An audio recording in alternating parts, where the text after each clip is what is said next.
Assalamualaikum warahmatullahi wabarakatuh. Selamat pagi dan salam sejahtera untuk kita semua. Kali ini kita akan membahas tentang Adlerian atau yang sering kita sebut sebagai psikologi individual. Kita akan membahasnya terkait dengan konseling dan kita sebut sebagai konseling Adlerian. Sebelum kita mempelajari tentang pendekatan konseling, tentunya kita harus mempelajari juga tentang riwayat hidup tokoh utamanya.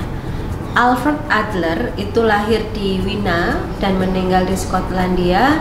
Dia 7 bersaudara, 5 laki-laki dan 2 perempuan. Dia anak ketiga. Masa kecilnya kurang bahagia, sakit-sakitan, dan pernah mengalami perasaan cemburu yang terlampau dalam terhadap adiknya dan menganggap bahwa ibunya lebih peduli dengan adiknya. Dia tidak begitu pandai, bahkan oleh salah satu gurunya di masa kecil dia diberitahu bahwa profesi yang pas dengannya adalah tukang sepatu. Dia sangat peduli dengan orang lain, dan kisah hidup inilah yang memunculkan Adler menemukan teori tentang urutan kelahiran, tentang inferioritas, tentang gaya hidup, dan tentang interest sosial atau minat sosial. Konsep yang pertama yaitu tentang gaya hidup. Gaya hidup atau lifestyle dalam konseling Adlerian merupakan perencanaan hidup, strategi hidup, gerak hidup, dan segala bentuk kebiasaan yang dilakukan untuk mencapai sesuatu yang menjadi tujuan hidupnya. Dan gaya hidup ini diperoleh sejak 6 tahun pertama kehidupan seorang individu. Jadi pendidikan di usia 6 tahun pertama ini sangat penting. Dia juga mendukung teori-teori yang sebelumnya. Yang kedua adalah konsep minat sosial. Konsep minat sosial ini merupakan kesadaran individu akan kedudukannya sebagai bagian dari masyarakat dan sikap seseorang dalam menangani dunia sosial. Adler menyamakan minat sosial atau interest sosial dengan rasa identifikasi dan empati, melihat dari kacamata orang lain, mendengar dengan telinga orang lain, dan merasakan dengan perasaan hati orang lain, atau bisa disimpulkan sebagai empati yang dalam.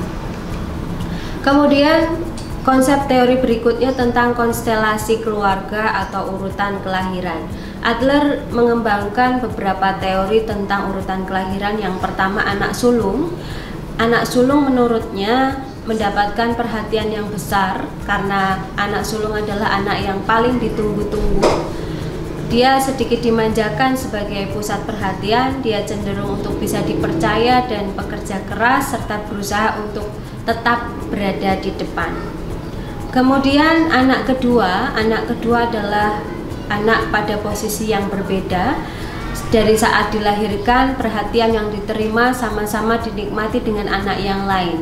Biasanya anak kedua ini berlaku seperti dia selalu berlomba atau adu cepat dan selalu dalam keadaan penuh.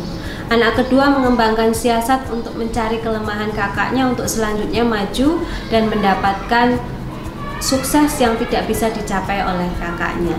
Kemudian anak tengah, anak yang sering merasa tersingkirkan. Dia ada kemungkinan merasa yakin tentang ketidakadilan hidup dan merasa dicurigai. Orang ini bisa mengambil sikap kasihan pada diri sendiri dan bisa menjadi problem child. Kemudian anak bungsu. Anak bungsu selalu menjadi buah hati keluarga dan cenderung menjadi anak yang paling dimanja. Dan dia memiliki peranan yang sangat istimewa di dalam keluarga. Yang berikutnya adalah anak tunggal. Anak tunggal memiliki problemanya sendiri. Dia memiliki beberapa sifat seperti anak sulung. Dia tidak belajar berbagi atau bekerja sama dengan anak-anak yang lain, tapi dia belajar bergaul dengan baik dengan orang dewasa. Anak tunggal biasanya dimanjakan oleh ibunya dan mungkin bisa sangat tergantung pada ibunya. Dia selalu menjadi pusat perhatian. Dan apabila kedudukan itu mendapat tantangan, maka ia merasakannya sebagai ketidakadilan. Meskipun teori ini tidak selamanya benar, terjadi pada diri manusia bahwa anak sulung pasti begini, anak bungsu pasti begitu. Tapi paling tidak ini menjadi dasar kita dalam mendidik anak kita, menjadi dasar kita dalam mendidik peserta didik di sekolah. Oh, bagaimana saya memperlakukan anak-anak sesuai dengan kebutuhan mereka berdasarkan latar belakangnya di dalam keluarga. Kemudian asumsi tingkah laku bermasalah. Pribadi sehat menurut pandangan Adlerian, pribadi yang dapat hidup sejahtera di masyarakat dengan perasaan rendah hati, dapat memperbaiki kebiasaan yang salah dan menetapkan tujuan hidup. Kemudian pribadi malaswai adalah pribadi yang memiliki gaya hidup yang salah seperti sombong, angkuh, egois, manja, hedonis, dan sebagainya, serta pribadi yang tidak percaya diri dan selalu khawatir akan langkah yang akan ditempuhnya ke depan. Hakikat dan tujuan konseling. Konseling mendapat insight tentang kesalahan gaya hidupnya dan merubahnya, serta menghadapi inferioritas dan superioritas mereka dan memperbaiki minat atau interest sosial mereka. Hubungan konselingnya, hubungan konselor dan konseli adalah hubungan yang menekankan pada hubungan face-to-face relationship, menekankan adanya hubungan antara minat sosial dan gaya hidup mereka yang unik. Kemudian konselor melakukan interpretasi gaya hidup konseli, diberitahukan pada konseli serta melakukan rekonstruksi aktif.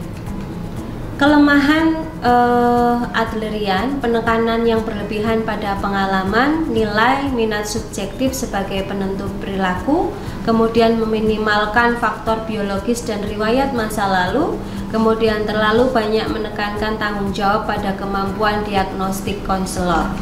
Kelebihannya, keyakinan yang optimis bahwa setiap orang dapat berubah, dapat mencapai sesuatu, dan arah evolusi manusia selalu bersifat positif. Penekanan hubungan konseli sebagai suatu media untuk mengubah konseli. Kemudian menekankan bahwa masyarakat itu tidak sakit atau salah, tetapi yang sakit atau salah adalah manusianya.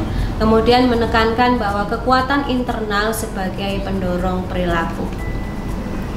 Adapun tahapan konselingnya, yang pertama adalah menciptakan hubungan baik, kemudian menggali dinamika individual, kita mengidentifikasi gaya hidup apa yang sudah dikembangkan oleh konseli, kemudian memberikan wawasan baru, dan yang terakhir adalah menemukan orientasi baru atau tujuan-tujuan baru yang lebih baik. Beberapa hal yang bisa kita simpulkan dari konseling eksistensial humanistik adalah setiap orang adalah seniman bagi dirinya sendiri. Rendah diri tidak baik, merasa diri lebih juga tidak baik. No matter how educated, talent, rich, or cool you believe you are, how you treat people ultimately tells all. Kemudian rumus sukses itu ada attitude yang pertama, kemudian yang kedua skills, kemudian kompetensi. Atau kalau di daerah kita mungkin konsepnya adalah tekun ditambah eling pasti akan tekan. Selamat merubah gaya hidup Anda yang masih salah suai. Belajarlah memperlakukan orang lain sebagaimana Anda ingin diperlakukan. Terima kasih.